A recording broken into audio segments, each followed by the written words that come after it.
السلام علیکم ورحمۃ اللہ وبرکاتہ، نحمدہ ونصلی علی رسولہ الکریم، اما بعد فاعوذ باللہ من الشیطان الرجیم، بسم اللہ الرحمن الرحیم، ربی اشرح لی صدری ویسر لی امری واحلل عقدۃ من لسانی یفقہوا قولی واجعل لی وزیرا من اہلی ربی زدنی علما، اللہم فقہنا فی الدین، اللہم انی اسألک علما نافعا وعملا متقبلا ورزقا طیبا، اللہم انفعنا بما علمتنا وعلمنا ما ينفعنا وزدنا علما، ربی یسر ولا تعسر وتمم بالخیر وبک نستعین، آمین یا رب العالمین۔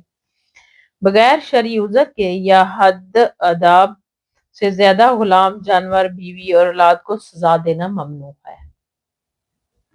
قال اللہ تعالی قال اللہ تعالی وَبِالْوَالِدَيْنِ إِحْسَانًا وَبِذِي الْقُرْبَى وَالْيَتَامَى وَالْمَسَاكِينِ وَالْجَارِ ذِي الْقُرْبَى وَالْجَارِ الْجُنُبِ وَالصَّاحِبِ بِالْجَنبِ وَابْنِ السَّبِيلِ وَمَا مَلَكَتْ أَيْمَانُكُمْ ان اللہ لا يحب من کان مختالا فخورا۔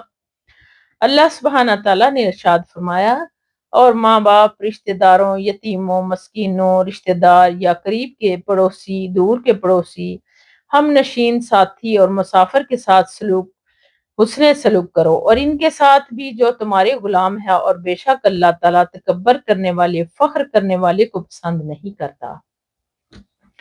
فائدہ، ان تمام قسم کے لوگوں کے ساتھ حسن سلوک کرنے کا حکم، جس کا مطلب ہے کہ کسی کے ساتھ بھی ایسا رویہ اختیار نہ کیا جائے جو حسن سلوک کے منافی ہو، اور بغیر کسی شرعی عذر کے کسی کو سزا دینا یا ادب سکھانے کے لیے مارنے کی ضرورت پیش آئے تو ضرورت سے زیادہ مارنا بھی اس کے لیے ممنوع ہے، یہ حسن سلوک کے منافی ہے۔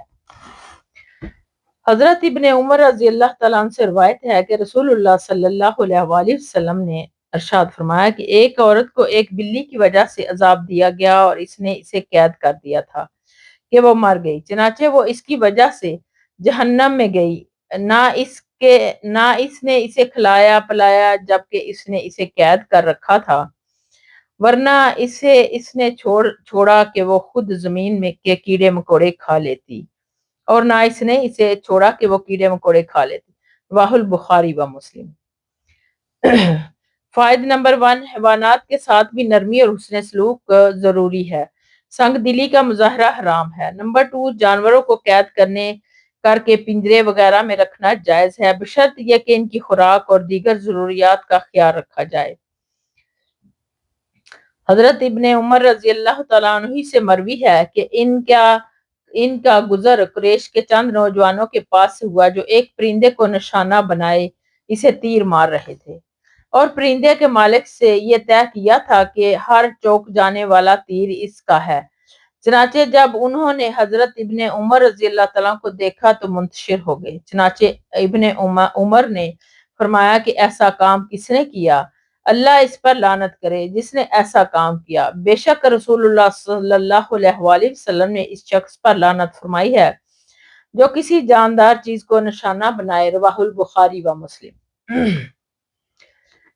فائدہ، مطلب کسی جاندار چیز کو تختہ مشق بنا کر اسے تیروں وغیرہ کا نشانہ بنانا کبیرہ گناہ ہے، اس کا مرتکب ملعون ہے۔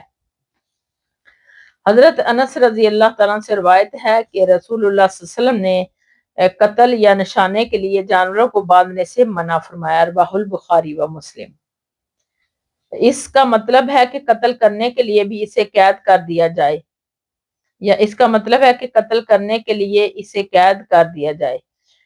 فائدہ، باندھ کر یا قید کر کے مارنے کا مطلب ہے کہ اسے باندھ کر پھر تیروں یا گولیوں وغیرہ سے اسے نشانہ بنایا جائے حتیٰ کہ وہ مر جائے۔ صحیح طریقہ یہ ہے کہ جانور کو قابو کر کے اس کے گلے پر تیز چھری پھیر دی جائے تاکہ اسے زیادہ تکلیف نہ ہو۔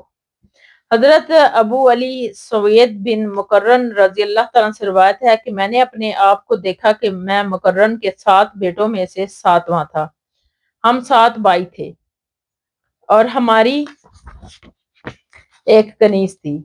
اسے ہمارے سب سے چھوٹے بھائی نے تماچا مارا تو ہمیں رسول اللہ صلی اللہ علیہ وسلم نے حکم دیا کہ ہم اسے آزاد کر دیں، رواہ مسلم۔ ایک اور روایت میں ہے کہ میں اپنے بھائیوں کو ساتواں تھا۔ فائدہ، مملوک، غلام اور نوکر چاکر کو بلا وجہ مارنا پیٹنا، اس پر زیادتی کرنا سخت جرم ہے، اور اس کا کفارہ یہ ہے کہ اسے آزاد کر دیا جائے یا پھر کسی دوسرے طریقے سے اسے راضی کیا جائے، ورنہ عند اللہ زیادتی کرنے والا مجرم ہوگا۔ یہ ساتوں بھائی صحابی اور مہاجر تھے رضی اللہ تعالی عنہم۔ حضرت ابو مسعود بدری رضی اللہ تعالیٰ سے روایت ہے کہ میں اپنے غلام کو کوڑے سے مار رہا تھا کہ میں نے اپنے پیچھے سے ایک آواز سنی، خبردار اے ابو مسعود، مگر میں غصے کی حالت میں ہونے کی وجہ سے آواز کو نہ سمجھ سکا۔ چنانچہ جب وہ آواز دینے والا میرے قریب ہوا تو دیکھا کہ وہ تو رسول اللہ صلی اللہ علیہ وسلم ہیں۔ آپ صلی اللہ علیہ وسلم فرما رہے تھے، خبردار اے ابو مسعود، اللہ تعالیٰ تجھ پر اس سے کہیں زیادہ قادر ہے جتنا تو چاہے اس غلام پر ہے۔ اس نے کہا کہ اس کے بعد میں نے کبھی کسی غلام کو نہیں ماروں گا یعنی اس نے کہا کہ اب میں اس کے بعد کبھی کسی غلام کو نہیں ماروں گا۔ ایک اور روایت میں ہے کہ آپ کی ہیبت سے کوڑا میرے ہاتھ سے گر گیا۔ ایک اور روایت میں ہے کہ چنانچہ میں نے کہا کہ اے اللہ کے رسول صلی اللہ علیہ وسلم، یہ اللہ کی رضا کے لیے آزاد ہے۔ آپ صلی اللہ علیہ وسلم نے فرمایا کہ اگر تو آزاد نہ کرتا تو آج آگ تجھے اپنی لپیٹ میں لے لیتی، فرمایا تجھے جہنم کی آگ ضرور چھوتی۔ یہ تمام روایات مسلم نے بیان کی ہے۔ فائدہ نمبر 1، اس میں غلاموں اور نوکر چاکروں پر بلا وجہ سختی کرنے یا جرم سے زیادہ شدید سزا دینے پر وعید کا ذکر ہے۔ نمبر 2، نبی کریم صلی اللہ علیہ وسلم کو اللہ نے جس جلالت و ہیبت سے سرفراز فرمایا تھا، اس کا بھی کچھ بیان اس میں آ گیا ہے۔ حضرت ابن عمر رضی اللہ تعالیٰ سے روایت ہے کہ نبی کریم صلی اللہ علیہ وسلم نے فرمایا کہ جس نے اپنے غلام پر کسی ایسی جرم کی حد لگائی جو اس نے کیا ہی نہیں، یا اس کو تماچا مارا، تو اس کا کفارہ یہ ہے کہ وہ اسے آزاد کرتے، رواہ مسلم۔ فائدہ، قاضی ایاز فرماتے ہیں کہ اس پر اجتماع ہے کہ آزاد کرنا واجب نہیں، صرف مستحب ہے، تاہم یہ آزادی گوجرا میں بغیر کسی سبب کے آزاد کرنے کے برابر نہیں، مگر اس کی زیادتی کا کفارہ ضرور ہوگی، اس کی زیادتی کا کفارہ ضروری ہے۔ حضرت حشام بن حکیم بن حزام رضی اللہ تعالیٰ عنہ بیان کرتے ہیں کہ اس کا ملک شام میں کچھ اجمی کاشتکار لوگوں پر سے گزر ہوا، جنہیں دھوپ میں کھڑا کیا گیا تھا اور ان کے سروں پر زیتون کا تیل بہایا گیا تھا۔ انہوں نے پوچھا یہ کیا ماجرا ہے؟ ان کو بتلایا گیا کہ انہیں خراج کی وجہ سے سزا دی جا رہی ہے۔ ایک اور روایت میں ہے کہ انہیں جزیے کی وجہ سے قید کیا گیا ہے۔ حضرت شام نے فرمایا کہ میں گواہی دیتا ہوں کہ یقیناً میں نے رسول اللہ صلی اللہ علیہ وآلہ وسلم کو فرماتے ہوئے سنا ہے کہ اللہ تعالیٰ ان لوگوں کو عذاب دے گا جو دنیا میں لوگوں کو عذاب دیتے ہیں۔ پھر حضرت شام ان لوگوں کے گورنر کے پاس گئے اور انہیں یہ حدیث سنائی۔ گورنر نے ان کی بابت حکم دیا اور انہیں چھوڑ دیا گیا، رواہ مسلم۔ سبحان اللہ۔ فائدہ نمبر 1، خراج اس ٹیکس کو کہتے ہیں جو اس زمین کی پیداوار پر عائد کیا جاتا ہے جو کسی اسلامی مملکت میں غیر مسلموں کے قبضے و تصرف میں ہو، اور مسلمانوں کی زمینوں کی پیداوار سے جو مالیہ وصول کیا جاتا ہے اسے عشر کہا جاتا ہے۔ اس طرح جزیہ وہ سالانہ رقم ہے جو اسلامی ممالک میں رہنے والے ذمیوں سے ان کی جان و مال اور عزت و آبرو کے تحفظ کے عوض وصول کی جاتی ہے۔ مسلمان سالانہ زکوٰۃ ادا کرتے ہیں اور غیر مسلم اہل ذمہ جزیہ۔ نمبر 2، عذاب سے مراد وہ مخصوص قسم کی سخت سزا ہے جو اللہ تعالیٰ جہنم میں جہنمیوں کو دے گا۔ دنیا میں کوئی ایسی سزا کسی کو دے تو اللہ تعالیٰ کو یہ پسند نہیں کہ وہ قیامت والے دن ایسی سزا دینے والے کو سزا دے گا۔ چلچلاتی دھوپ میں کھڑا کرنا اور سروں پر تیل ڈالنا بھی جہنم ہی کی سزاؤں میں سے ہے۔ اسی لیے صحابی رسول نے حدیث رسول بیان فرمائی کہ اس پر گورنر کو متنبہ فرمایا اور انہوں نے یہ سزا موقوف کر دی۔ نمبر 3، امر بالمعروف اور نہی عن المنکر کا اہتمام ہر مسلمان کے لیے ضروری ہے۔ نمبر 4، ظالموں کو ان کے ظلم سے ڈرایا جائے تاکہ وہ ظلم کے ارتکاب سے باز آ جائیں۔ حضرت ابن عباس رضی اللہ تعالیٰ عنہ بیان فرماتے ہیں کہ رسول اللہ صلی اللہ علیہ وسلم نے ایک گدھا دیکھا جس کا چہرہ علامت کے لیے داغا ہوا تھا، تو آپ نے اس پر سخت ناگواری کا اظہار فرمایا۔ حضرت ابن عباس رضی اللہ تعالیٰ نے فرمایا کہ اللہ کی قسم میں اسے نہیں داغوں گا مگر کسی ایسے حصے کو جو چہرے سے سب سے زیادہ دور ہو۔ پھر انہوں نے اس گدھے کی بابت حکم دیا کہ اس کی سرینوں کے کناروں کو داغا گیا، چنانچہ یہ پہلے شخص ہیں جنہوں نے کولوں کے کناروں کو داغا۔ رواہ مسلم۔ فائدہ فائدہ علامت اور امتیاز کے لیے جانوروں کو داغنا ہو تو چہرے کو نہ داغا جائے، کسی اور حصے کو داغا جائے۔ نبی کریم صلی اللہ علیہ وسلم کا ایک گدھے پر سے گزر ہوا جس کے چہرے کو داغا گیا تھا، آپ نے فرمایا کہ اللہ تعالیٰ اس شخص پر لعنت کرے جس نے اسے داغا ہے۔ رواہ مسلم۔ اور مسلم ہی کی ایک اور روایت میں ہے کہ رسول اللہ صلی اللہ علیہ وسلم نے چہرے پر مارنے اور چہرے کو داغنے سے منع فرمایا۔ فائدہ چہرہ چونکہ نہایت ہی لطیف اور حساس چیز ہے، اس لیے انسان ہو یا جانور اس کے چہرے پر مارنا یا اسے داغنا یا کوئی ایسا عمل کرنا جو اس کی نزاکت کے خلاف ہو ممنوع ہے۔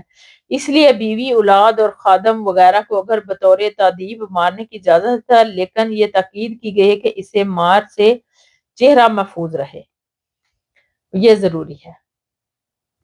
ہر جاندار حتیٰ کہ چیونٹی وغیرہ کو بھی آگ میں جلانے کی سزا دینا منع ہے۔ حضرت ابو ہریرہ رضی اللہ تعالیٰ عنہ سے روایت ہے کہ رسول اللہ صلی اللہ علیہ وسلم نے ہمیں ایک لشکر میں روانہ کیا تو فرمایا کہ اگر تم فلاں فلاں کو پاؤ تو ان کو آگ میں جلا دو۔ آپ صلی اللہ علیہ وسلم نے قریش کے 2 آدمیوں کا نام لیا۔ پھر جب ہم نکلنے لگے تو رسول اللہ صلی اللہ علیہ وسلم نے فرمایا کہ میں نے تمہیں حکم دیا تھا کہ فلاں فلاں شخص کو جلا دینا، لیکن آگ کا عذاب تو صرف اللہ ہی دے گا، اس لیے اگر تم ان کو پاؤ تو انہیں قتل کر دینا۔ رواہ البخاری۔ فائدہ نبی کریم صلی اللہ علیہ وسلم نے اپنے دوسرے حکم میں واضح فرما دیا کہ آگ میں جلانے کی سزا کسی کو نہیں دینی چاہیے، حتیٰ کہ اپنے شدید ترین دشمن کو بھی نہیں۔ حضرت ابن مسعود رضی اللہ تعالیٰ عنہ بیان فرماتے ہیں کہ ایک سفر میں ہم رسول اللہ صلی اللہ علیہ وسلم کے ساتھ تھے، آپ اپنی بشرا حاجت کے لیے تشریف لے گئے، ہم نے چڑیا کی طرح کا ایک سرخ پرندہ دیکھا، اس کے ساتھ اس کے 2 بچے تھے، ہم نے ان بچوں کو پکڑ لیا اور وہ پرندہ ان کے گرد منڈلانے لگا، اتنے میں نبی کریم صلی اللہ علیہ وسلم تشریف لے آئے تو آپ صلی اللہ علیہ وسلم نے فرمایا کہ اس پرندے کو اس کے بچوں کی وجہ سے کس نے درد مند کیا، تکلیف پہنچائی ہے، اسے اس کے بچے لوٹا دو۔ اور آپ نے چونٹیوں کی ایک بستی دیکھی جس کو ہم نے جلا دیا تھا، تو آپ صلی اللہ علیہ وسلم نے پوچھا کہ یہ بستی کس نے جلائی ہے، ہم نے جواب دیا کہ ہم نے جلائی ہے۔ آپ صلی اللہ علیہ وسلم نے ارشاد فرمایا آگ کا عذاب دینا تو آگ کے رب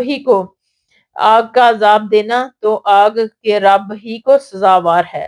اسے ابو داؤد نے صحیح سند کے ساتھ روایت کیا ہے۔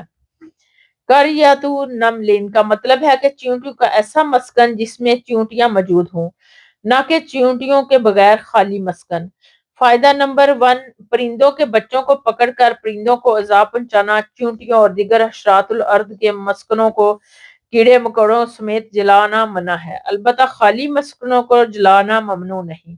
نمبر 2، اگر کسی نے کسی کو آگ میں جلا کر مار دیا تو قصاص میں ایسا کیا جا سکتا ہے کہ قاتل کو بھی جلا دینا چاہیے، البتہ مقتول کے ورثہ چاہیں تو تلوار سے اس کی گردن اڑا کر بھی قصاص لے سکتے ہیں۔ حقدار کا اپنے حق کا مطالبہ کرنے پر مالدار آدمی کا ٹال مٹول کرنا حرام ہے۔ قال اللہ تعالی ان اللہ یأمرکم ان تؤدوا الامانات الی اہلها، اللہ سبحانہ تعالیٰ نے ارشاد فرمایا کہ بے شک اللہ تعالیٰ تمہیں حکم دیتا ہے کہ تم امانتیں ان کے اہل کو ادا کر دو۔ قال اللہ تعالی فَإِنْ آمِنَ بَعْضُكُمْ بَعْضًا فَلْيُؤَدِّ الَّذِي اؤْتُمِنَ أَمَانَتَهُ، نیز اللہ سبحانہ تعالیٰ نے ارشاد فرمایا پس اگر تمہارا بعض پر اعتبار کرے تو چاہیے کہ اس کے پاس امانت رکھی جائے اور وہ امانت واپس کر دے۔ فائدہ آیات امانتوں سے مراد حقوق ہیں، حقوق اللہ ہوں یا حقوق العباد، مطلب یہ ہے کہ تمام حقوق ادا کرو، اللہ کے بھی اور بندوں کے بھی، کسی کا حق مت رکھو، اگر کسی کا حق رکھو گے تو یہ ادائے امانت کی منافی ہے۔ دوسری آیات کا مطلب ہے کہ گروی رکھے بغیر اور کسی کو گواہ بنائے بغیر اگر ایک شخص نے دوسرے پر اعتبار کیا تو صاحب امانت کو اس کی امانت واپس کر دی جائے۔ اسی سے امام صاحب نے اس طرف اشارہ فرمایا کہ صاحب حق کو اس کا حق لوٹانے میں بلا وجہ ٹال مٹول کرنا بھی حرام ہے، کیونکہ یہ رویہ بھی ادائے امانت کی حکم کی منافی ہے۔ حضرت ابو ہریرہ رضی اللہ تعالیٰ عنہ سے روایت ہے کہ رسول اللہ صلی اللہ علیہ وسلم نے ارشاد فرمایا کہ مالدار آدمی کا ٹال مٹول کرنا ظلم ہے، اور جب تم میں سے کسی کو قرض کی وصولی کے لیے کسی مالدار کے سپرد کیا جائے تو اس کو چاہیے کہ وہ اس کے پیچھے لگ جائے اور اس سے اپنا قرض طلب کرے۔ رواہ البخاری و مسلم۔ فائدہ نمبر 1، ٹال مٹول کا مطلب ہے کہ قرض خواہ کی رقم ادا کرنے کی استطاعت موجود ہونے کے باوجود نہ دینا اور بلا ٹال مٹول سے کام لینا کبیرہ گناہ ہے۔ نمبر 2، اگر جھگڑا ختم کرنے کے لیے یا کسی اور وجہ سے قرض خواہ کو کسی مالدار آدمی کے سپرد کر دیا جائے تو وہ اس سے اپنی رقم وصول کر لے تو قرض خواہ کو یہ فیصلہ قبول کر لینا چاہیے۔ اس میں گویا کہ حسن معاملہ کی ترغیب ہے۔ ہبہ واپس لینے کی کراہت کا بیان۔ سوائے اس ہبہ کے جو ابھی تک محب لا جسے ہبہ کیا جائے کہ سپرد ہی نہ کیا ہو، اور سوائے اس ہبہ کے جو اپنی اولاد کو دیا ہوا ہو اس کے سپرد کر دیا ہو ابھی نہ کیا ہو، اور اس سے شخص سے صدقہ کی ہوئی چیز خریدنے کی کراہت کا بیان جس پر صدقہ کیا ہو، اسے بطور زکوٰۃ اور کفار وغیرہ کے نکالا ہو، البتہ کسی دوسرے شخص پر جس کی طرف وہ چیز منتقل ہو گئی ہو خریدنے میں کوئی حرج نہیں۔ یعنی حضرت ابن عباس رضی اللہ تعالیٰ عنہ سے روایت ہے کہ بے شک رسول اللہ صلی اللہ علیہ وسلم نے فرمایا کہ جو شخص اپنے ہبے کو واپس لیتا ہے وہ اس کتے کی طرح ہے جو کہہ کر کے اپنی کہہ کو چاٹتا ہے۔ رواہ البخاری و مسلم۔ ایک اور روایت میں ہے اس شخص کی مثال جو اپنا صدقہ واپس لیتا ہے اس کتے کی طرح ہے جو کیا کرتا ہے پھر اپنی کیک میں لوٹتا ہے اور اسے چاٹتا ہے۔ استغفر اللہ۔ ایک اور روایت میں ہے اپنے ہبے کو واپس لینے والا اپنے کیک میں لوٹنے والے کی طرح ہے۔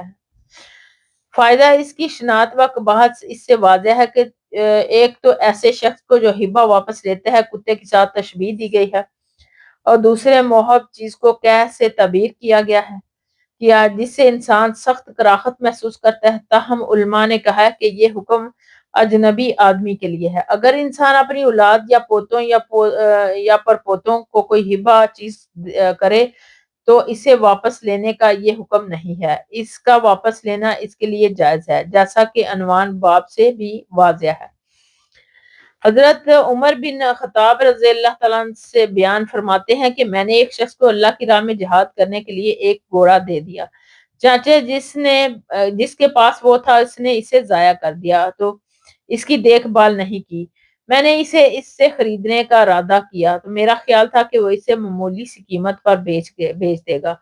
میں نے نبی کریم صلی اللہ علیہ وسلم سے اس کی بابت پوچھا تو آپ صلی اللہ علیہ وسلم نے فرمایا کہ اسے نہ خریدو اور اپنا صدقہ واپس نہ لو، اگرچہ وہ تمہیں 1 درہم میں دے دے، اس لیے کہ وہ اپنا صدقہ واپس لینے والا اس شخص کی طرح ہے جو اپنے کیح کو چاٹتا ہے۔ رواہ البخاری و مسلم۔ حملتو کے معنی ہے کہ میں نے اسے کسی مجاہد کو بطور صدقہ دے دیا۔ فائدہ اس سے معلوم ہوا کہ اپنی صدقہ کی ہوئی چیز کو قیمتاً خرید کر بھی واپس لینا جائز نہیں۔ مال یتیم کے حرام ہونے کے تقید کا بیان۔ قال اللہ تعالی ان الذين يأكلون اموال اليتامى ظلما انما يأكلون في بطونهم نارا وَسَيَصْلَوْنَ سَعِيرًا۔ اللہ سبحانہ تعالیٰ نے ارشاد فرمایا کہ بے شک وہ لوگ ناجائز طریقے سے یتیموں کا مال کھاتے ہیں وہ یقیناً اپنے پیٹوں میں جہنم کی آگ ڈال رہے ہیں اور عنقریب وہ بھڑکتی آگ میں داخل ہوں گے۔ نیز وقال اللہ تعالیٰ وَلَا تَقْرَبُوا مَالَ الْيَتِيمِ إِلَّا بِالَّتِي هِيَ أَحْسَنُ۔ نیز اللہ سبحانہ تعالیٰ نے ارشاد فرمایا کہ یتیم کے مال کے قریب نہ جاؤ مگر ایسے طریقے سے جو بہتر ہو۔ وقال اللہ تعالیٰ وَيَسْأَلُونَكَ عَنِ الْيَتَامَى قُلْ إِصْلَاحٌ لَهُمْ خَيْرٌ وَإِن تُخَالِطُوهُمْ فَإِخْوَانُكُمْ وَاللَّهُ يَعْلَمُ الْمُفْسِدَ مِنَ الْمُصْلِحِ۔ اور اللہ سبحانہ تعالیٰ نے ارشاد فرمایا کہ یہ تجھ سے یتیموں کے بارے میں پوچھتے ہیں، ان سے کہہ دے کہ ان کی اصلاح کرنی بہتر ہے، اور اگر تم ان کو خرچ میں اپنے ساتھ ملا لو تو وہ تمہارے ہی بائی ہیں، اور اللہ جانتا ہے خرابی کرنے والا کون ہے اور اصلاح کرنے والا کون ہے۔ بے شک حضرت ابو ہریرہ رضی اللہ تعالیٰ عنہ سے روایت ہے کہ نبی کرم صلی اللہ علیہ وسلم نے ارشاد فرمایا، 7 ہلاک کر دینے والی چیزوں سے بچو۔ صحابہ نے پوچھا، اللہ کے رسول صلی اللہ علیہ وآلہ وسلم وہ کون سی ہیں؟ آپ صلی اللہ علیہ وآلہ وسلم نے ارشاد فرمایا، اللہ کے ساتھ کسی کو شریک کرنا، جادو کرنا، ناحق کسی ایسی جان کو قتل کرنا جس کو اللہ نے حرام کیا، سود کھانا، یتیم کا مال کھانا، کافروں سے لڑائی کے وقت پیٹھ پھیر کر بھاگ جانا، اور بولی بالی پاک دامن ایماندار عورتوں پر تہمت لگانا۔ رواہ البخاری و مسلم۔ فائدہ، یہ سارے کبیرہ گناہ ہیں، تاہم ان میں شرک سب سے بڑا ہے، کیونکہ وہ کبھی معاف نہیں ہوگا اور مشرک ہمیشہ جہنم میں رہے گا۔ اس کے برعکس دوسرے کبیرہ گناہ اگر اللہ چاہے تو معاف فرما دے، بصورت دیگر ان کے مرتکب کو جہنم کی سزا بھگتنی پڑے گی، لیکن اس سزا کے بعد اسے جہنم سے نکال کر جنت میں داخل کر دیا جائے گا اگر وہ مومن ہوگا۔ سود کی سخت سزا۔ اللہ تعالیٰ نے فرمایا کہ وہ لوگ، قال اللہ تعالیٰ، الذین یأکلون الربا لا یقومون الا کما یقوم الذی یتخبطہ الشیطان من المس، ذالک بأنہم قالوا انما البیع مثل الربا وَأَحَلَّ اللَّهُ الْبَيْعَ وَحَرَّمَ الرِّبَا فَمَنْ جَاءَهُ مَوْعِظَةٌ مِّن رَّبِّهِ فَانتَهَىٰ فَلَهُ مَا سَلَفَ وَأَمْرُهُ إِلَى اللَّهِ وَمَنْ عَادَ فَأُولَٰئِكَ أَصْحَابُ النَّارِ هُمْ فِيهَا خَالِدُونَ يَمْحَقُ اللَّهُ الرِّبَا وَيُرْبِي الصَّدَقَاتِ إِلَى قَوْلِهِ تَعَالَى يَا أَيُّهَا الَّذِينَ آمَنُوا اتَّقُوا اللَّهَ وَذَرُوا مَا بَقِيَ مِنَ الرِّبَا۔ اللہ سبحانہ تعالیٰ نے ارشاد فرمایا، وہ لوگ جو سود کھاتے ہیں وہ قیامت والے دن اس شخص کی طرح کھڑے ہوں گے جس کو شیطان نے چھو کر بے حواس کر دیا۔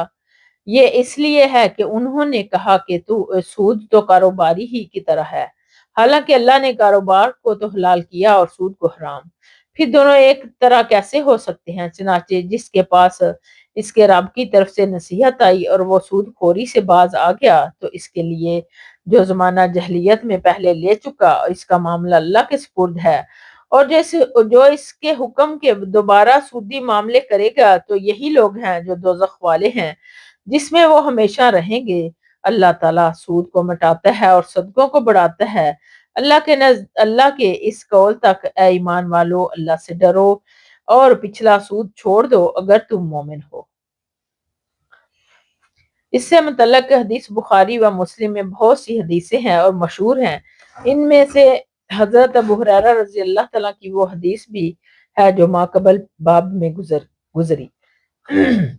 حضرت ابن مسعود رضی اللہ تعالیٰ سے روایت ہے کہ رسول اللہ صلی اللہ علیہ وسلم نے سود کھانے والے اور کھلانے والے دونوں پر لعنت فرمائی۔ رواہ مسلم۔ ترمذی وغیرہ نے بھی یہ زیادہ روایت کیا ہے۔ سودی لین دین کے دونوں گواہوں اور اس کے کاتب پر بھی لعنت فرمائی ہے۔ فائدہ نمبر 1، کھانے کھلانے والے سے مراد لینے اور دینے والے ہیں، اور اس حدیث سے سود کی شدت حرمت واضح ہے کہ لینے اور دینے والے کے علاوہ اس کے گواہوں اور معاہدہ لکھنے والوں پر بھی لعنت فرمائی گئی۔ حالانکہ ان کے ثانی ذکر دونوں حضرات کا اس میں کوئی حصہ نہیں ہوتا، لیکن صرف ایک گونا تعاون کی وجہ سے بھی ان کو بھی ملعون قرار دیا گیا۔ گویا کہ سودی معاملے میں کسی قسم کا تعاون بھی لعنت و غضب الہی کا باعث ہے۔ اس شدت کی وجہ سے کہ یہ اسلام ایسا معاشرہ تعمیر کرنا چاہتا ہے جس کی بنیاد اخوت، ہمدردی، ایثار، قربانی پر ہو۔ کسی کو مال کی ضرورت ہو تو صاحب اموال ضرورت مندوں کی ضرورت فی سبیل اللہ کی رضا کے لیے پوری کر دیں۔ پھر قرض حسنہ کے طور پر، جبکہ سود کی بنیاد اس کے برعکس خود غرضی، دوسروں کے استحصال اور ظلم پر ہے۔ اس میں صحابہ ثروت کسی ضرورت مند سے اللہ کی رضا کے لیے تعاون پر آمادہ نہیں ہوتے، انہیں صرف اپنے مفاد سے غرض ہوتی ہے۔ غریب کے خون کا آخری قطرہ تک نچوڑنے کے باوجود ان کی حرص واز میں کمی نہیں ہوتی۔ اس لیے شریعت نے ہر قسم کے سود کو ممنوع اور حرام قرار دیا ہے، چاہے وہ ذاتی ضرورت پوری کرنے کے لیے دیے گئے ہوں، قرض پر وصولی کیے جائیں یا تجارتی مقاصد کے لیے حاصل کردہ رقم پر۔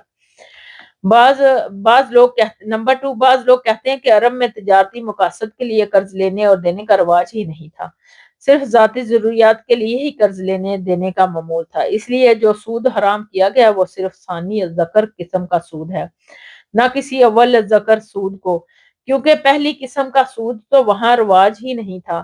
اس بنا پر وہ صنعت کاروبار کے لیے ہوئے قرض پر سود کو جائز قرار دیتے ہیں۔ اس کو وہ تجارتی سود سے تعبیر کرتے ہیں اور اس کی بابت کہتے ہیں کہ یہ حرام نہیں، اس سے تو لوگ کاروبار کر کے خوب فائدہ اٹھاتے ہیں۔ اگر وہ اس فائدے میں سے تھوڑا سا فائدہ صاحب مال کو ایک سالانہ شرح کے حساب سے لوٹا دیں تو یہ کس طرح ناجائز ہو سکتا ہے؟ یہ تو صاحب مال کا وہ حق ہے جو اپنے مال کی وجہ سے اسے ملنا چاہیے۔ لیکن اول تو یہ دعویٰ ہی صحیح نہیں ہے کہ عرب میں تجارتی قرض کا رواج نہیں تھا۔ عربوں میں تجارتی مقاصد کے لیے بھی قرض لینے دینے کا رواج تھا۔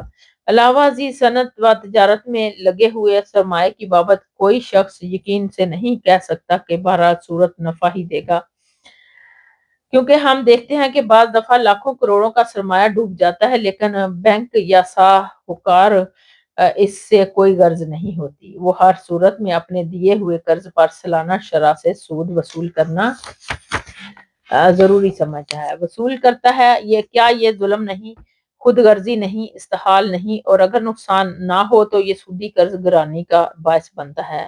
ایک صنعت کار جتنا سود ادا کرتا ہے وہ پیداواری لاگت میں شامل کر کے اپنی تیار کردہ اشیاء کی قیمت مقرر کرتا ہے، جس سے عوام کو وہ چیز نسبتاً مہنگے داموں میں خریدنی پڑتی ہے۔ اس لیے اسلام نے ہر قسم کے سود کو حرام کر کے ظلم، استحصال اور گرانی کے ایک بہت بڑے ذریعے اور سرچشمے کو بند کر دیا۔ لیکن افسوس کہ مسلمانوں میں بھی مغرب کی نکالی میں معیشت کی ساری بنیاد سودی نظام پر قائم ہے، اور اسے بچنے کی کوئی صحیح کاوش اسلامی ملکوں کے مغرب زدہ حکمرانوں کی طرف سے نہیں ہو رہی۔ اسی طرح مسلمان عوام میں بھی اب سود سے بچنے کی کوئی جذبہ نہیں رہا، اور ان کی اکثریت بینک کی سود کو وصول کرتی اور کھاتی ہے اور سودی کھاتوں میں شریک ہوتی ہے۔ فَإِلَى اللَّهِ الْمُشْتَكَى۔ نمبر 3، بہرحال جو مسلمان سود کے وبائے عام سے بچ کر اپنے دین و ایمان کا تحفظ کرنا چاہے تو ان کے لیے ذیل میں اس کی بابت چند بنیادی باتیں درج کی جاتی ہیں جن سے سودی معاملات کا سمجھنا آسان اور ان کے لیے بچنا ممکن ہو سکتا ہے۔ سود کے لیے قرآن کریم میں ربا کا لفظ استعمال کیا گیا ہے جس کے لغوی معنی زیادتی ہے، اور شرعاً اس زیادتی کو کہتے ہیں جو بیع میں ایک جیسی دو چیزوں کے تبادلے میں کسی ایک چیز میں ہو، یا قرض کی واپسی کے وقت اصل یا چیز رقم میں ہو۔ اس کی دو قسمیں ہیں: ربا بالفضل، ایک جیسی دو چیزیں کے تبادلے کے وقت ایک چیز کے عوض میں زیادہ لینا، ربا النسیہ، ایک جیسی متبادل چیزوں میں سے ایک چیز کا زیادہ معاوضہ لینا مگر ایک مقرر مدت کے بعد۔ اسی طرح مال کی قسموں کا جاننا بھی ضروری ہے، چنانچہ ہر مال ایک وصف عام ہوتا ہے اس اعتبار سے اس جنس کہا جاتا ہے، اور ایک وصف خاص ہوتا ہے جسے صنف قسم سے تعبیر کیا جاتا ہے، جیسے غلہ جات یا اپنے وصف عام کے ان کو کھایا جاتا ہے کے اعتبار سے ایک جنس یعنی کھانے والی جنس، لیکن وصف خاص کے اعتبار سے غلہ جات کی کئی صفحے قسمیں ہیں، جیسے چاول، جو گندم، مکئی، جوار وغیرہ، یہ سب وصف عام کے اعتبار سے ایک جنس ہیں۔ جنس مطعومات لیکن اپنے اپنے خاص اوصاف کے اعتبار سے یہ الگ الگ قسمیں ہیں، چاول ایک قسم ہے، گندم ایک قسم ہے، جوار ایک، مکئی ایک، منقع ایک، نمک ایک وغیرہ ہر کھانے والی چیز اس پر قیاس کر کے اس میں شامل کیا جا سکتا ہے، چاہے وہ باپ کو فروخت ہوتی ہو یا تول کر۔ ایک مال کی قسم وہ ہے جو جسے ثمن کہا جاتا ہے، جیسے سونا چاندی، اور اس پر آج کل قیاس کیا جاتا ہے سکے، کرنسی، نوٹ، چیک اور کمپنیوں کے شیئرز، حصص وغیرہ کو۔ حدیث میں ان دونوں جنسوں کی بابت احکام وارد ہے۔ حدیث میں جن 6 چیزوں کا ذکر ہے ان میں دونوں جنسوں کی حاوی ہیں: سونا، چاندی، گندم، جو، کھجور اور نمک۔ بعض ائمہ نے سودی معاملات کو صرف ان 6 چیزوں تک محدود رکھا ہے، باقی دیگر چیزوں میں وہ کمی بیشی کو سود قرار نہیں دیتے، جبکہ اکثر ائمہ فقہا نے قیاس کر کے دوسری چیزوں کو بھی ان میں شامل کیا ہے، مثلاً جو کھانے والی چیزیں ہیں، چاہے ماپی جانے والی ہو یا وزنی، جن کے میں سود چاندی کی طرح سمنیات پائی جاتی ہے۔ بعض کے نزدیک جن کو ذخیرہ کیا جاتا ہے اس حساب سے ایک جنسی وزنی چیزوں کی ہے، یعنی جنہیں تول کر بیچا اور خریدا جاتا ہے۔ دوسری جنس کیلی چیزوں کی ہے جنہیں پیمانوں سے ماپ کر بیچا جاتا ہے، اور ایک جنس ان چیزوں کی ہے جنہیں ذخیرہ کیا جاتا ہے، اور ایک جنس وہ ہے جو ثمر بننے کی صلاحیت رکھتی ہے، جیسے سونا، چاندی، سکے، کرنسی، نوٹ وغیرہ۔ ان اموال میں سودی اور غیر سودی صورتیں حسب ذیل ہیں۔ جب دونوں تبادلہ والی چیزیں جنس اور قسم کے اعتبار سے ایک ہی ہوں گی، تو مثلا گندم کا گندم سے، چاول کا چاول سے تبادلہ ہو تو اس میں کمی بیشی بھی حرام ہوگی، اور ادار بھی ان کا برابر ہونا بھی ضروری ہے، اور مجلس عقد میں قبضہ بھی ضروری۔ نمبر 2، جب دونوں تبادلوں والی چیز جنسی اعتبار سے ایک ہوں تو البتہ قسم سے اعتبار سے مختلف ہوں تو ان میں کمی بیشی جائز ہوگی، تاہم ادار ناجائز، جیسے 1 کلو چاندی کا تبادلہ 1 یا 200 گرام سونے کے ساتھ 1 کلو جو کا سودا، آدھا کلو گندم کے ساتھ 1 دینار کا تبادلہ 3-4 ریالوں کے ساتھ، اگر یہ سود انقد ہوگا تو جائز ہے، ان میں ادار کرنا صحیح نہیں۔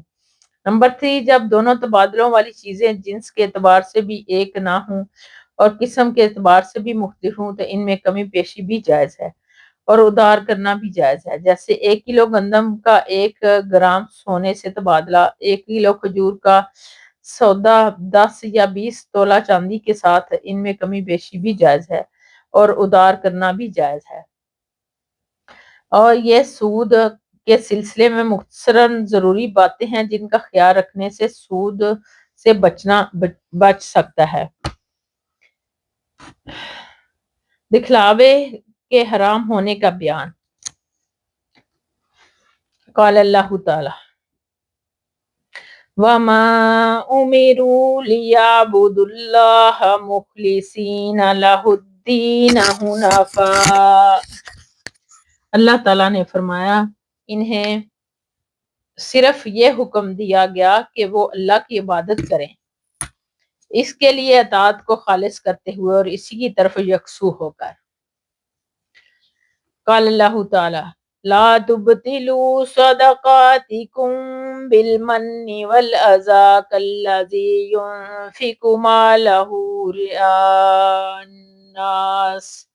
نیز اللہ سبحانہ تعالیٰ نے ارشاد فرمایا کہ اپنے صدقے احسان جتلا کر، تکلیف پہنچا کر ضائع مت کرو، اس شخص کی طرح جو اپنا مال لوگوں کو دکھلاوے کے لیے خرچ کرتا ہے۔ وقال اللہ تعالی یراؤون الناس ولا یذکرون اللہ الا قلیلا۔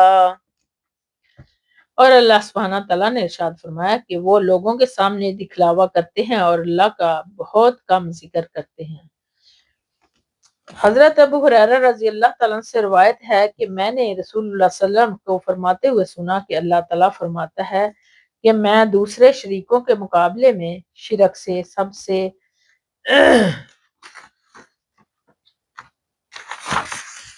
زیادہ بے نیاز ہوں۔ جو کوئی ایسا عمل کرے گا اس میں وہ میرے ساتھ میرے علاوہ کسی اور کو بھی شریک کرے تو میں اس کو اس کے شرک سمیت چھوڑ دیتا ہوں۔ رواہ مسلم۔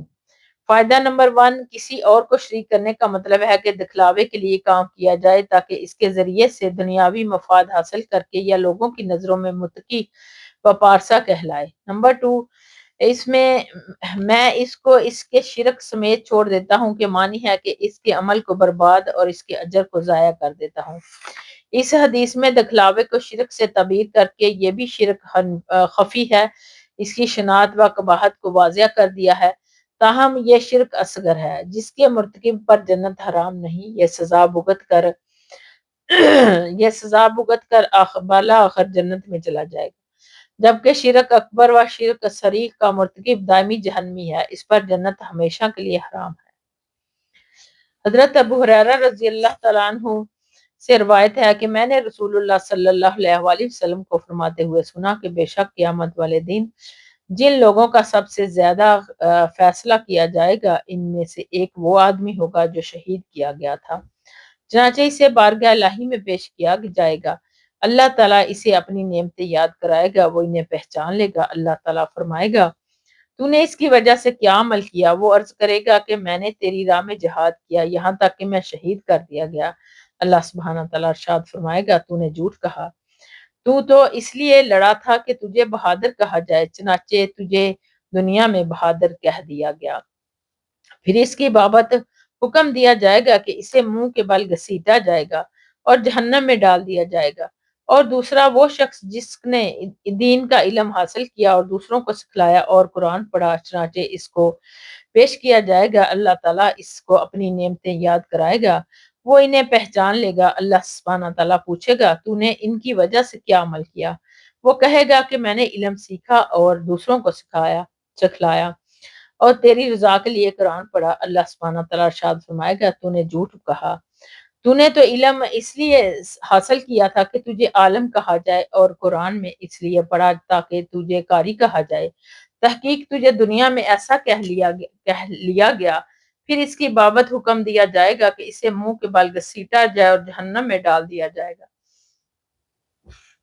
تیسرا وہ شخص جس کو اللہ تعالیٰ نے کشادگی عطا فرمائی تھی اور اسے مختلف قسم کے مال سے نوازا تھا، چنانچہ اسے پیش کیا جائے گا، اللہ تعالیٰ اسے اپنی نعمتیں یاد کرائے گا، وہ انہیں پہچان لے گا، اللہ تعالیٰ فرمائے گا کہ تو نے اس کی وجہ سے کیا عمل کیا؟ وہ عرض کرے گا کہ میں نے کوئی ایسا راستہ جس میں خرچ کیے جانے کو تو پسند کرتا تھا نہیں چھوڑا، مگر اس میں تیری خاطر ضرور خرچ کیا، اللہ تعالیٰ فرمائے گا کہ تو نے جھوٹ بولا، تو نے تو یہ اس لیے کیا تھا کہ کہا جائے کہ وہ بڑا سخی ہے، تحقیق یہ کہہ لیا گیا، پھر اس کی بابت حکم دیا جائے گا کہ وہ اسے منہ کے بل گھسیٹا جائے گا اور جہنم میں ڈال دیا جائے گا، رواہ مسلم۔ فائدہ اس سے ایک تو یہ معلوم ہوا کہ پہلے ریاکاروں کا محاسبہ ہوگا، دوسرا یہ کہ اخلاص کے بغیر کوئی عمل مقبول نہیں کیا جائے گا، بظاہر وہ عمل کتنا ہی بڑا ہو، لیکن ریاکاری کی وجہ سے اس پر ثواب ملنے کی بجائے عذاب ہوگا اور اس کا مرتکب جنت کی بجائے جہنم میں جائے گا، اللہ محفوظنا منہم، آمین یا رب العالمین۔ حضرت ابن عمر رضی اللہ تعالیٰ عنہما سے بیان فرماتے ہیں کہ ان سے کچھ لوگوں نے کہا کہ ہم اپنے حکمرانوں کے پاس جاتے ہیں تو ان سے برعکس باتیں کرتے ہیں جو ہم ان کے پاس سے باہر آ کر کرتے ہیں۔ حضرت ابن عمر رضی اللہ تعالیٰ عنہم نے فرمایا کہ ہم اس رویے کو رسول اللہ صلی اللہ علیہ وسلم کے زمانے میں نفاق شمار کرتے تھے، رواہ البخاری۔ فائدہ نمبر 1، یہ روایت اس سے قبل باب دم ذی الوجہین میں گزر چکی، لیکن وہاں یہ روایت حضرت ابن عمر کے پوتے محمد بن زید بن عمر سے ہے۔ کچھ لوگوں نے ان کے دادا ابن عمر سے کہا کہ جس کا جواب ابن عمر رضی اللہ تعالیٰ عنہ نے دیا، اور یہی صحیح ہے کیونکہ صحیح بخاری میں بھی اسی طرح ہے، اگرچہ بعض الفاظ اس سے مختلف ہیں۔ نمبر 2، بہرحال اس سے معلوم ہوا کہ حکمرانوں کی خوشامد، چاپلوسی اور انہیں خوش کرنے کے لیے ان سے خلاف واقعہ باتیں کرنا منافقت ہے، جو بہت بڑا جرم ہے۔ اس منافقانہ رویے سے حکمرانوں کو رعایا کے صحیح حالات کی خبر نہیں ہوتی، حالانکہ اخلاص اور خیر خواہی کا تقاضا یہ ہے کہ ان کے سامنے صحیح صحیح باتیں کہی جائیں تاکہ رعایا کی صحیح حالات اور ان کے علم میں آئیں اور وہ دھوکے میں نہ رہیں۔ بے شک حضرت جندب بن عبداللہ بن سفیان رضی اللہ تعالیٰ سے روایت ہے کہ نبی کرم صلی اللہ علیہ وسلم نے ارشاد فرمایا، جو شخص دکھلاوے کے لیے کوئی عمل کرتا ہے تو اللہ تعالیٰ اسے قیامت والے دن رسوا کر دے گا، اور کوئی نیک عمل لوگوں کی نظروں میں بڑا بننے کے لیے کرتا ہے تو اللہ اس کے چھپے عیبوں کو لوگوں کے سامنے ظاہر کر دے گا۔ رواہ البخاری و مسلم۔ اور مسلم میں یہ ابن عباس رضی اللہ تعالیٰ عنہ سے بھی مروی ہے۔ فائدہ، ریاکاری قیامت والے دن ذلت اور رسوائی کا باعث بنے گی۔ حضرت ابو ہریرہ رضی اللہ تعالیٰ سے روایت ہے کہ رسول اللہ صلی اللہ علیہ وسلم نے ارشاد فرمایا کہ جو شخص اس علم کو جس کے ذریعے سے اللہ کی رضامندی حاصل کی جاتی ہے اس کے لیے سیکھتا ہے کہ اس سے دنیا کا ساز و سامان حاصل کر کے وہ قیامت والے دن جنت کی خوشبو بھی نہیں پائے گا۔ فائدہ، دین کا علم حاصل کرنا بڑی فضیلت والا عمل ہے، بشرط یہ کہ مقصد رضا الہی کا حصول ہو۔ اگر یہ دنیاوی مفادات کے لیے حاصل کرے گا تو اتنا جرم بن جائے گا کہ جنت کی خوشبو تک سے وہ محروم رہے گا، یعنی پہلے مرحلے میں، تاہم جہنم کی سزا بھگتنے کے بعد پھر جب اللہ چاہے گا وہ جنت میں چلا جائے گا۔ اللہ محفوظنا منہم، آمین یا رب۔ ایسی چیزوں کا بیان جن کے بابت ریا کا وہم ہو لیکن حقیقت میں وہ ریا نہ ہو۔ حضرت ابو ذر رضی اللہ تعالیٰ عنہ بیان فرماتے ہیں کہ رسول اللہ صلی اللہ علیہ وآلہ وسلم نے عرض کیا گیا کہ یہ بتلائیے کہ آدمی نیک عمل کرتا ہے اور لوگ اس کی تعریف کرتے ہیں، یہ ریاکاری تو نہیں؟ آپ صلی اللہ علیہ وسلم نے فرمایا کہ یہ مومن کے لیے پیشگی خوشخبری ہے۔ رواہ مسلم۔ فائدہ، مطلب یہ ہے کہ انسان کی اپنی نیت ریاکاری کی نہ ہو تو پھر لوگ اس کے عمل یا اعمال پر تعریف کریں تو کوئی خطرے والی بات نہیں، بلکہ یہ اس کے حق میں ایک خوشخبری ہے جو آخرت سے پشتر رہی ہے، دنیا میں دے دی گئی ہے۔ یہ زبان خلق اس کے لیے نکارہ خداوندی ہے، محض لوگوں کی ثنا تعریف اخلاص کے منافی ہے، بلکہ یہ ایک گواہی اور عند اللہ قبولیت کی دلیل ہے۔ اجنبی عورت اور بے ریش حسین لڑکے کی طرف شرعی ضرورت کے بغیر دیکھنا حرام ہے۔ قال اللہ تعالی قل للمؤمنین یغضوا من ابصارہم، اللہ تعالیٰ نے ارشاد فرمایا کہ اے پیغمبر آپ مومن مردوں سے کہہ دیجئے کہ وہ اپنی نگاہیں پست رکھیں، محرمات کی طرف نہ دیکھیں۔ وقال اللہ تعالی ان السمع والبصر والفؤاد كل اولئک کان عنہ مسئولا، نیز اللہ سبحانہ تعالیٰ نے ارشاد فرمایا کہ بے شک کان اور آنکھ اور دل سب کی بابت باز پرس ہوگی کہ ان سے کس طرح کام لیا۔ وقال اللہ تعالی یعلم خائنۃ الاعین وما تخفی الصدور، اور اللہ تعالیٰ نے ارشاد فرمایا کہ وہ آنکھوں کی خیانت کو اور سینوں میں چھپی ہوئی باتوں کو جانتا ہے۔ وقال اللہ تعالی ان ربک لبالمرصاد، نیز اللہ سبحانہ تعالیٰ نے ارشاد فرمایا کہ یقیناً تیرا رب گات میں ہے، ہر ایک کے عمل کو دیکھ رہا ہے۔ بے شک حضرت ابو ہریرہ رضی اللہ تعالیٰ سے روایت ہے کہ نبی کریم صلی اللہ علیہ وآلہ وسلم نے ارشاد فرمایا کہ ابن آدم انسان کے لیے ان کے زنا کا حصہ لکھ دیا گیا ہے، وہ یقیناً اسے پانے والا ہے۔ آنکھوں کا زنا غیر محرم عورت کی طرف دیکھنا، کانوں کا زنا حرام آواز کا سننا، زبان کا زنا ناجائز کلام کرنا، ہاتھ کا زنا ناجائز پکڑنا، اور پاؤں کا زنا ناجائز کام کی طرف چل کر جانا، اور دل خواہش اور آرزو کرتا ہے اور شرمگاہ اس کی تصدیق یا تکذیب کرتی ہے۔ رواہ البخاری و مسلم۔ یہ الفاظ مسلم کے اور بخاری کی روایت مختصر ہے۔ فائدہ، دیکھنا، سننا، چل کر جانا وغیرہ یہ سب اسباب زنا ہیں، لیکن انہیں مجازن زنا سے تعبیر کر دیا گیا ہے تاکہ انسان اسباب سے بھی اپنا دامن بچا کر رکھے، اس لیے کہ اگر وہ یہ احتیاط نہیں کرے گا تو شرمگاہ اس کی تصدیق کر دے گی، یعنی وہ بدکاری میں مبتلا ہو جائے گا، اور اگر اسباب زنا سے دور رہے گا تو شرمگاہ اس کی تکذیب کر دے گی، یعنی بدکاری سے محفوظ رہے گا۔ اس لیے کہا جاتا ہے کہ پہلے نظر، پھر مسکراہٹ، پھر سلام، پھر کلام، پھر وعدہ اور پھر ملاقات، ان تمام مقدمات و اسباب سے کنارہ کش رہنا ضروری ہے۔ حضرت ابو سعید خدری رضی اللہ تعالیٰ عنہ سے روایت ہے کہ نبی کریم صلی اللہ علیہ وآلہ وسلم نے ارشاد فرمایا کہ تم راستوں میں بیٹھنے سے بچو۔ صحابہ نے عرض کیا کہ اے اللہ کے رسول صلی اللہ علیہ وآلہ وسلم،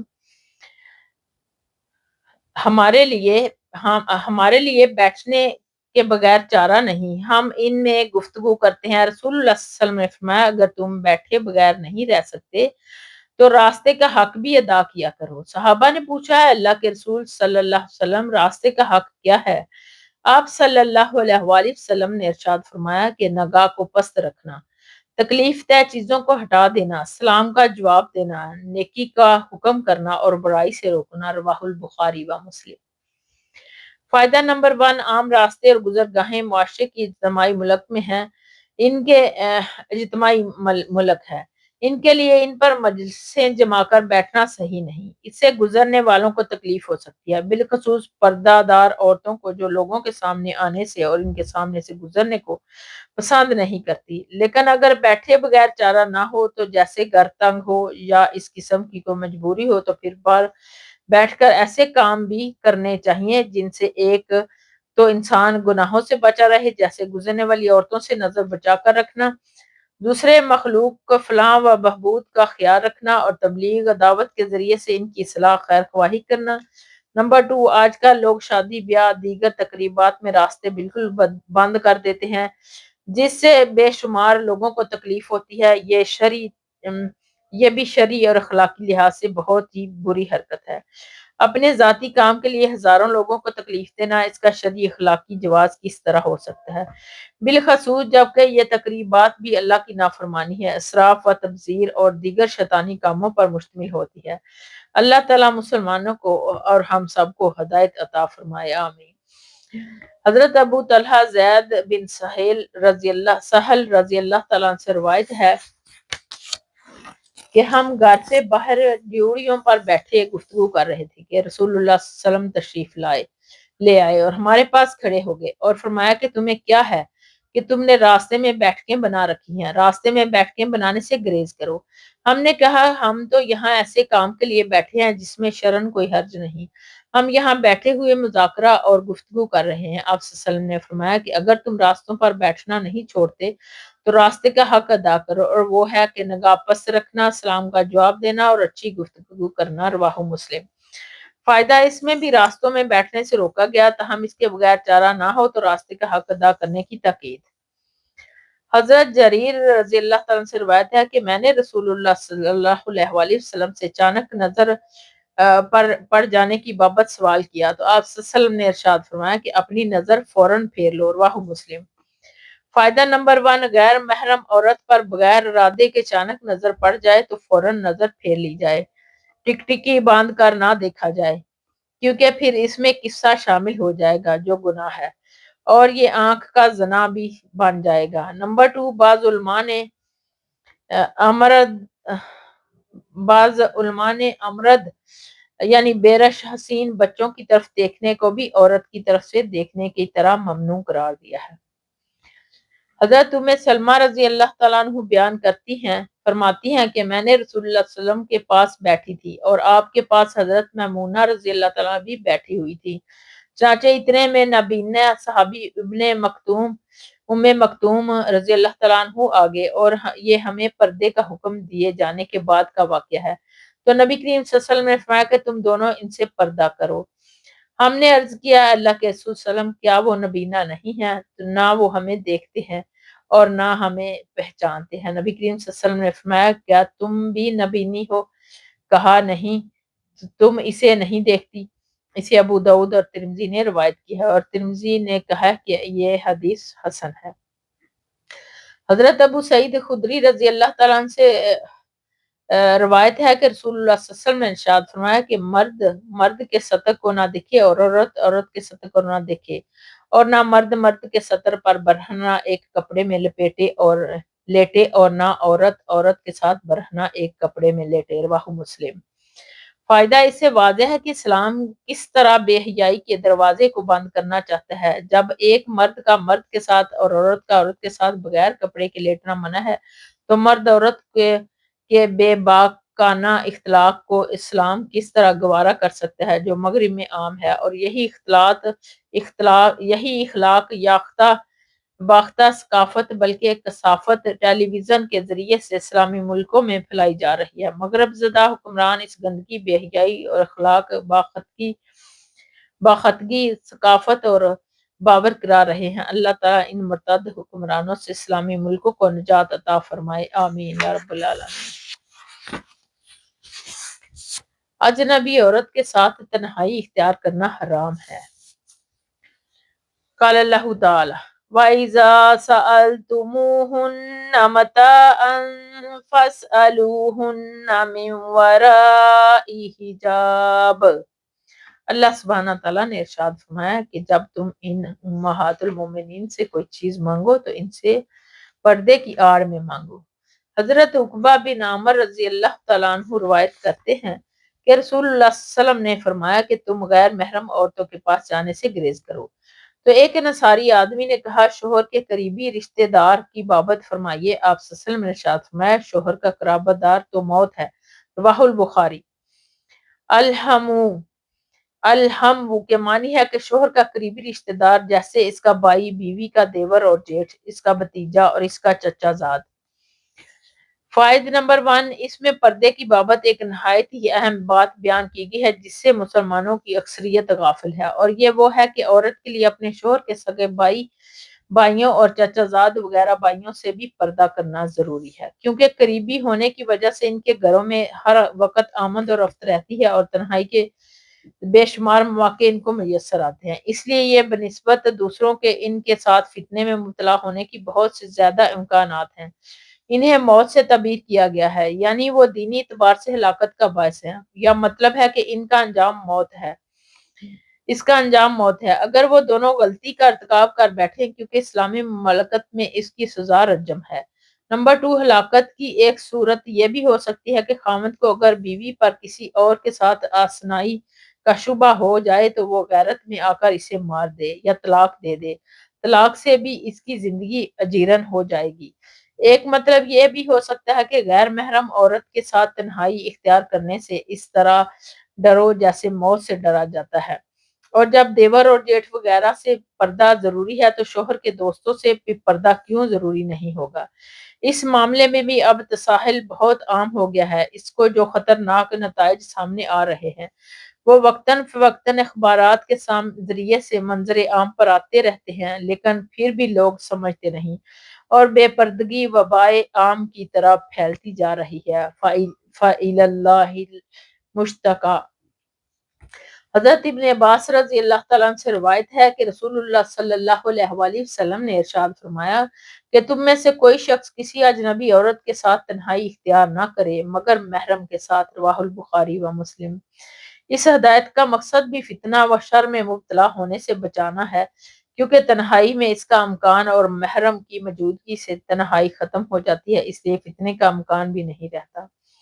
حضرت بریدہ رضی اللہ عنہ سے روایت ہے کہ رسول اللہ صلی اللہ علیہ وسلم نے ارشاد فرمایا کہ مجاہدین کی عورتوں کی عزت پیچھے رہ جانے والوں پر ایسے ہی حرام ہے جیسے ان کی اپنی ماں کی عزت پیچھے رہ جانے والوں میں سے ہے۔ جو شخص مجاہدین میں سے کسی کے گھر والوں کا جانشین نگران بنے اور اس پر خیانت کرے تو قیامت والے دن وہ مجاہد کے سامنے کھڑا کیا جائے گا اور اس کی نیکیوں میں جتنی نیکیاں چاہے لے لے گا یہاں تک کہ وہ راضی ہو جائے۔ پھر رسول اللہ صلی اللہ علیہ وسلم ہماری طرف متوجہ ہوئے اور فرمایا تمہارا کیا خیال ہے؟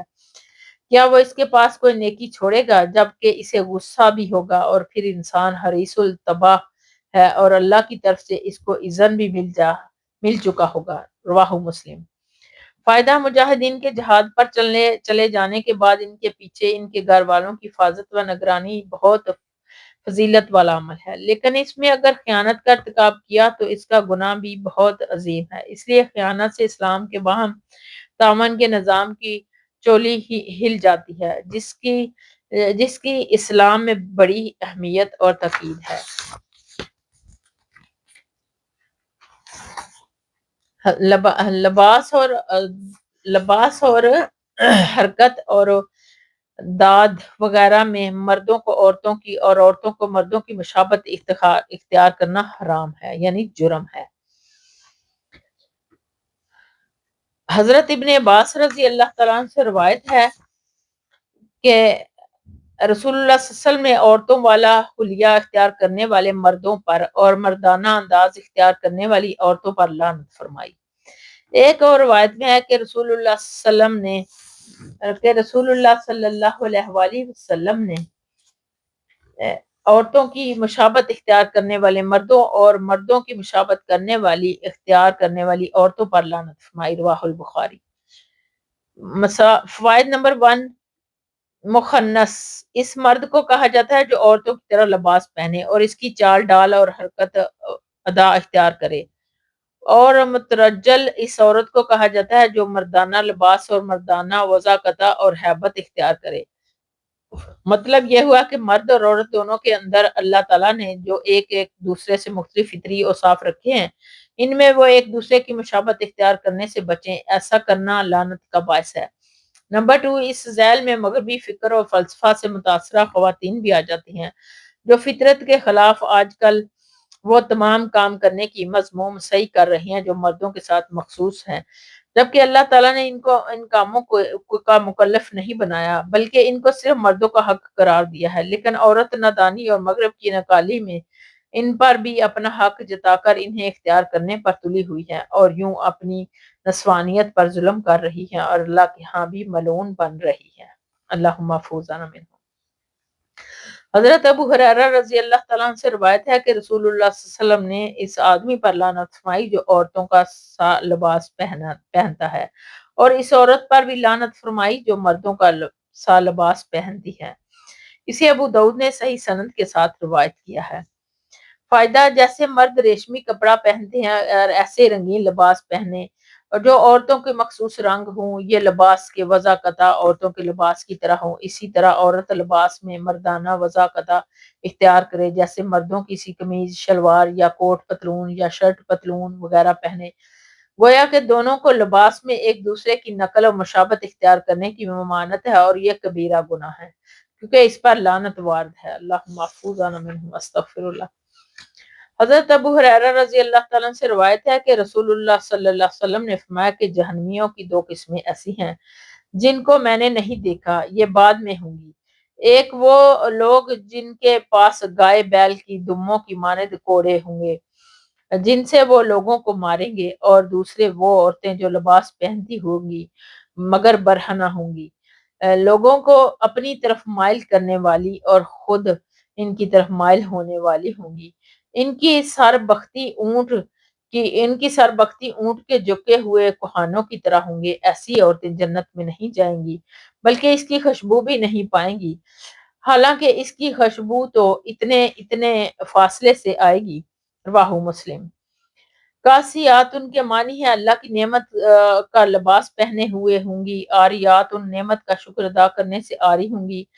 بعض کے نزدیک آریات ان کے معنی ہے اپنے حسن و جمال وغیرہ کو ظاہر کرنے کی نیت سے اپنے بدن کے کچھ حصے کو ڈھانپنا اور کچھ کو کھلا ہوا ہوگا، اور بعض نے کہا کہ وہ ایسا باریک لباس پہنے گی جو اس کے بدن کے رنگ کو واضح کرے گا، اور مائلات ان کے معنی بعض کے نزدیک وہ اللہ کی فرما برداری اور ان چیزوں سے جن کا اہتمام ان کے لیے ضروری ہے اراض کرنے والی ہوں گی، اور مومیلات ان کا مطلب ہے کہ وہ اپنے برے کام اور اپنے علاوہ دوسروں کو بھی سکھائیں گی، اور بعض نے کہا کہ مائلات ان کے معنی ہیں اٹکلیاں کرتی ہوئی چلیں گی، اور مومیلات ان کے معنی اپنے کندھوں کو مٹکاتے ہوئے چلیں گی۔ بعض نے کہا کہ مائلات ان کے معنی اپنے بالوں کو اس طرح سنواریں گی جس سے وہ زیادہ پرکشش ہو جائیں، اور ایسا 16 سنگار بدکار عورتوں کا ہوتا ہے، اور وہ مومیلات ان کے معنی ہے اور دوسروں کے بالوں کو بھی اس طرح سنوارنے والیاں، اور ان کے سر بختی اونٹ کے کوہانوں کی طرح ہوں گے، کے معنی ہے کہ انہوں نے اپنے سروں کو کسی پگڑی یا کپڑے وغیرہ سے لپیٹ کر ان کو اونچا اور بڑا کیا ہوگا۔ فائد نمبر 1، اس حدیث میں ایک تو ان لوگوں کے لیے وعید ہے جو لوگوں پر ظلم و ستم کرتے ہیں، کیونکہ حد اور قصاص میں کوڑے مارنا ظلم نہیں۔ بلکہ ظلم و عدوان کے طور پر کوڑے مارنا سخت گناہ ہے۔ دوسرے، ان عورتوں کے لیے سخت وعید ہے جو بے پردگی، اپنی زیب و زینت اور حسن جمال کے اظہار پر اپنائیں گی، جو کہ بدکار عورتوں کا شیوا ہے، اور مردوں کے لیے کشش اور فتنے کا باعث ہوں گی۔ علاوہ ازیں اپنے سر کے بالوں کو بھی مختلف سٹائلوں سے سنواریں گی، اپنی ڈھال چال، ناز ادا اور اٹکلیوں سے مردوں کو پرچائیں گی اور لبائیں گی، خود بھی اس سے حیا باختگی کو اپنائیں گی اور دوسروں کو بھی اس کی ترغیب اور تعلیم دیں گی، جیسے آج کل بیوٹی پارلرز کی وبا عظیم ہے۔ نمبر 2، یہ حدیث علامات نبوت میں سے ہے۔ آپ نے ان عورتوں کی بابت جو خبر دی ہے وہ آج ہم اپنی آنکھوں سے دیکھ رہے ہیں۔ مسلمان عورتوں کی ایک بڑی تعداد نے مذکورہ تمام خرابیوں اور بے حیائیوں کو اپنا لیا ہے، اور اس معاملے میں وہ بازاری عورتوں سے بھی بڑھ گئی ہیں۔ آذن اللہ منہا، آمین یا رب العالمین۔ وآخر دعوانا ان الحمد للہ رب العالمین۔ سبحانک اللہم وبحمدک، نشہد ان لا الہ الا انت، نستغفرک ونتوب الیک۔ السلام علیکم ورحمۃ اللہ وبرکاتہ۔